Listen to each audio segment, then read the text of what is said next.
Velkommen til din frelsestasjon. Du er her etter guddommelig avtale. Ikke tilfeldig. Åndelig klarhet er vår bønn og håp for deg i dag. Kjære deg, dette er din avtale om å velge livet eller å velge døden. La oss begynne, la oss høre Guds stemme av oss sammen. Den hellige Bibel er Guds stemme til deg. Les alt om det i Salme 119 og 3 Timotheus 3. Johannes evangeliet er klart om Jesus. Han er skabherren, vældig Gud, Kristus eller Messias, verdens frelser. Johannes er det Romerne 8, 15, 28. Det er vældig gode nyheder fundet i Matteus evangelium. Folkene som sat i mørket så stort lys. Jesus begyndte at forkynde og at sige, omvend dere, for himmeliges rige er når. Matteus 4, 16, 17. Ja, Guds rige er for hånden. Jesus tvinger alle til at komme for nåde og barmhjertighed. Romerbrevet kapitel 1 erklærer, jeg skammer mig ikke over Kristus evangelium. For det er Guds kraft til frelse for enhver som tror, for jøden først, og også for grækerne. Kære. Guds vrede er åbenbart fra himmelen mod al synd og ugudelighed, fordi vi undertrykker sandheden i uretfærdighed. Fordi det, som kan blive tjent af Gud, er åbenbart. Han har vist det til os. Guds usynlige ting fra skabelsen af verden er tydeligt set, og bliver forstået af de tingene, som er laget, til og med hans evige kraft og Gud. Så vi er uten uendelighedsgodtelse, fordi når vi kjente Gud, glorifiserte vi ikke ham som Gud eller var takknemlige. Vi bekjente oss til å være kloke, og vi ble tuper. Vi er desperat tap i vår synd, nåtid. Nå? Men hva er synd? Her er Guds røst for å svare, synd er overtredelse av loven. Og du vet at han, Jesus, ble manifestert for å ta bort våre synd, og i ham er ingen synd. 1 Jo 3, 4-5. Hvis vi sier at vi ikke har synd, bedrar vi oss selv, og sannheten er ikke i oss. 1 Jo 1, 8. Kære, vi har alle overtrådt og ulydige Guds bud, mens vi tjente falske guder. Vi søger onde ønsker i vor afgudstyrkelse, som er alt, som ikke tjener vort forhold til Gud. Vi begærer i al slags umoralsk perversion, i pornografi, i utugt og hor. Matteus 5, 7-28. Vi søger penges Gud i inderlig grådighed.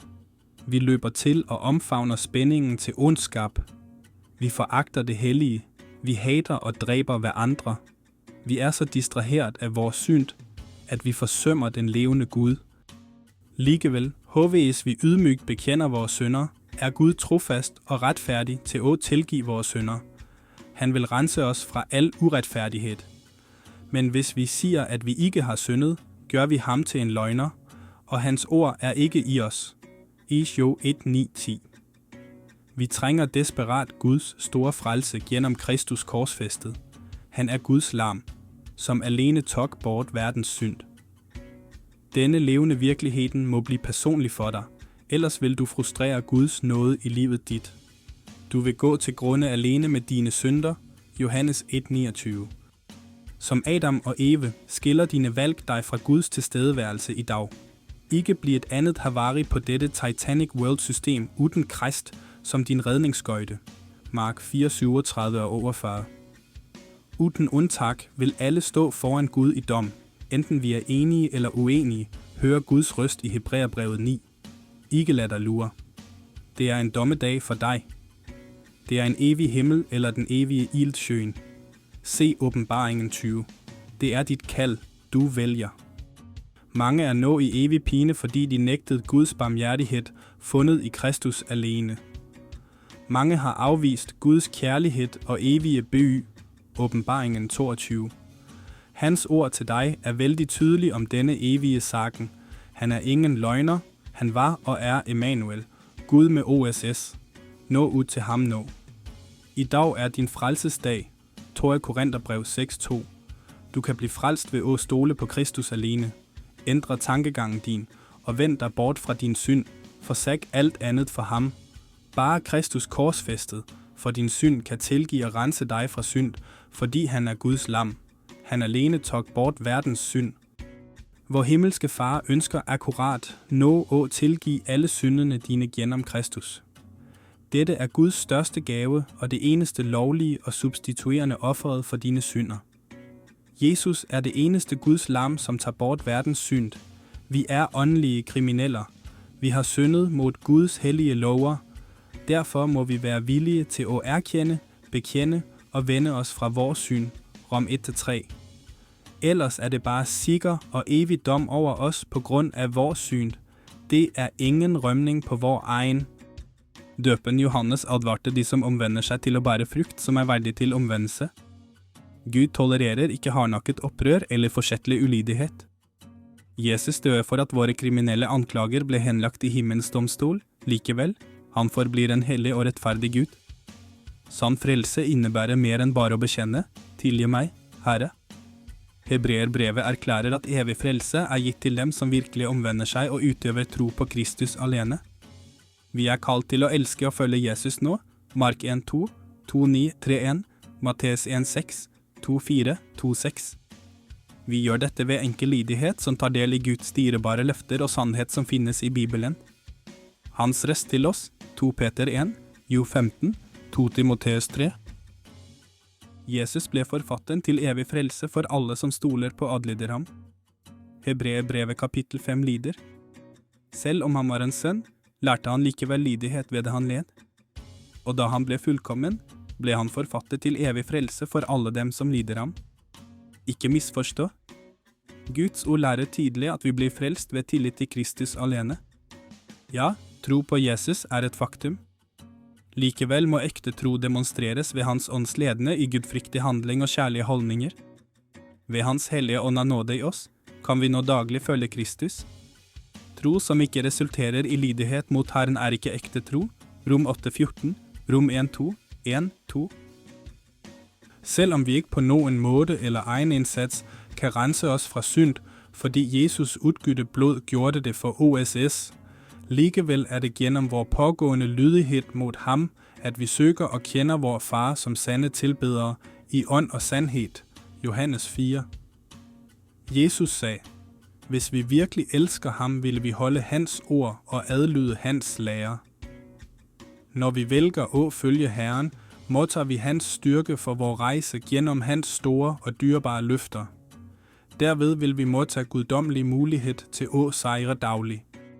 Hvis de ydmygt anerkender dit behov for, at Jesus skal redde dig akkurat nå, eller du har gået bort fra ham tidligere, men i dag vælger du at følge ham på hans præmisser, hvis du kan, knæl ydmygt ned for Gud.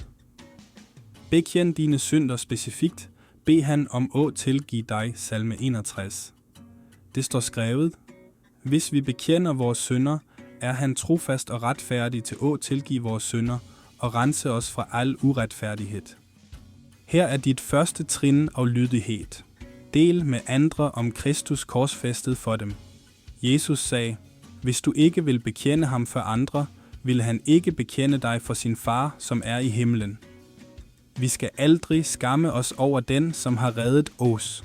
Videre udvikle intimitet med din far ved daglig at spise af livets brød, den hellige Bibel. Bed den hellige ånd om at give forståelse og anvendelse af hans ord, mens du læser, studerer og mediterer. Tag også kontakt med os eller en anden ufuldkommen gruppe af troende, som os, som bliver perfektioner i Kristus. Du må. Den lokale kirken, du ydmygt forbinder med, må oprigtigt stole på Guds ord i dag. Hebreerbrevet, kapitel 10 siger: Lad os holde fast ved bekendelsen af vor tro uden at vakle, for han er trofast som lovet, og lad os tage hensyn til hverandre for at provocere til kærlighed og til gode gerninger. Ikke forslater vor forsamling, slik nogen er, men formandene hverandre, og desto mere som deres ser nå. 10, 27. Din lokale menighed må tro i henhold til Johannes kapitel 3, at du må blive født på ny ved Guds ånd, for at komme ind i Guds rige. Johannes 3:7. De må tro, at sand frelse findes i en gudfrygtelig sorg, som virker sand omvendelse til frelse. Ikke sorgen over denne verden, som virker døden. 2. Korintherbrev 7:10. Dette er ingen anden Gud i eneste tro. Eller måden at nærme se vor far ved ens evne eller personlige indsats. Johannes 14:6. Efeserne 2:8-9. Er du klar til at opdage det næste trin fra Guds ord for Guds vilje og måde i livet dit? Hvis du svarede ja, gå til netsiden for det vigtige for at vækse i Kristus. Vores netside er hosannatcif.org. Du kan komme i kontakt med os gennem netstedet vort eller på e-post info@hosannatcif.org. Gå til netstedet vort for at laste ned et gratis vidnesbyrd i sang kaldt Covenant Love. Bare gå til menuen øverst på netsiden og klik på gratis sanger for at få den sangen og mere. Indtil vi mødes igen, må vor konges fantastiske nåde og fred blive givet der gennem vor velsignede Herre og Frelser Jesus Kristus.